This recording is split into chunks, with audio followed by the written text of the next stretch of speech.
বাংলাদেশ প্রকৌশল বিশ্ববিদ্যালয় বুয়েট শিক্ষার্থী আবরার ফাহাদ হত্যা মামলায় ২০ জনের মৃত্যুদণ্ড ও ৫ জনের যাবজ্জীবন কারাদণ্ড বহাল রেখেছে হাইকোর্ট। দ্রুত রায় হওয়ায় সন্তুষ্ট পরিবার, আর দ্রুত রায় কার্যকরের দাবি তাদের। রায় নিয়ে অ্যাটর্নি জেনারেল বলেছেন, ন্যায় বিচার প্রতিষ্ঠিত হয়েছে। ২০১৯ সালের ৬ অক্টোবর রাতে বুয়েটের শেরেবাংলা হল থেকে তড়িৎ ও ইলেকট্রনিক্স প্রকৌশল বিভাগের দ্বিতীয় বর্ষের ছাত্র আবরার ফাহাদের মরদেহ উদ্ধার করা হয়। অভিযোগপত্রে বলা হয়, আসামিরা পরস্পর যোগসাজশ করে ছাত্র শিবিরের কর্মী সন্দেহে মিথ্যা, বানোয়াট ও ভিত্তিহীন অভিযোগ তুলে আবরারকে পিটিয়ে হত্যা করে। আর এই অভিযোগপত্র আমলে নিয়ে ২০২০ সালের ১৫ সেপ্টেম্বর আসামিদের বিরুদ্ধে অভিযোগ গঠন করেন আদালত। আলোচিত এই মামলায় ২০২১ সালে ৮ই ডিসেম্বর হত্যাকাণ্ডে জড়িত বুয়েটের ২০ শিক্ষার্থীকে মৃত্যুদণ্ড দেয় আদালত। আরও ৫ শিক্ষার্থীর যাবজ্জীবন কারাদণ্ড হয়। গেল বছরের ২৮শে নভেম্বর হাইকোর্ট বেঞ্চে এই বিষয়ে শুনানি শুরু হয়। রবিবার বিচারপতি এ.কে.এম. আসাদুজ্জামান ও বিচারপতি সৈয়দ এনায়েত হোসেনের হাইকোর্ট বেঞ্চে মামলায় ডেথ রেফারেন্স ও আসামিদের আপিলের ওপর শুনানি করে রায় বহাল রাখেন। লিলি হালাল বিউটি সোপ, বিএসটিআই কর্তৃক সনদপ্রাপ্ত দেশের প্রথম হালাল বিউটি সোপ, দীপ্তিময় উজ্জ্বল ত্বকের জন্য।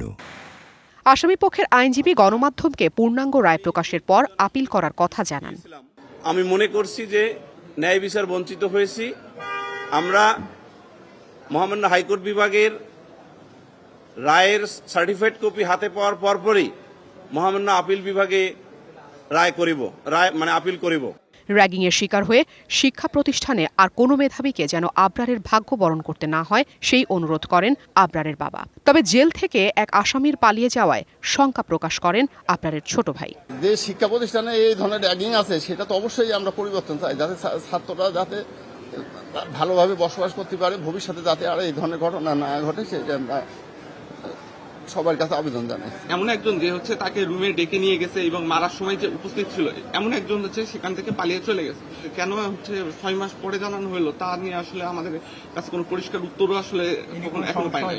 কেউ আইনের ঊর্ধ্বে নয় জানিয়ে রাষ্ট্রের শৃঙ্খলা ফেরাতে হাইকোর্ট সঠিক সিদ্ধান্ত নিয়েছে বলে উল্লেখ করেন অ্যাটর্নি জেনারেল। গোটা জাতি ন্যায় বিচার পেয়েছে এবং এই ধরনের রায়ের মধ্য দিয়ে একটি রাষ্ট্র এবং সমাজ ব্যবস্থায় ডিসিপ্লিন আনার জন্য, ন্যায় বিচার নিশ্চিত করার জন্য যে ধারণা, বিচার বিভাগের যে ধারণা, সেই ধারণাটা প্রতিষ্ঠিত হয়েছে আবারও।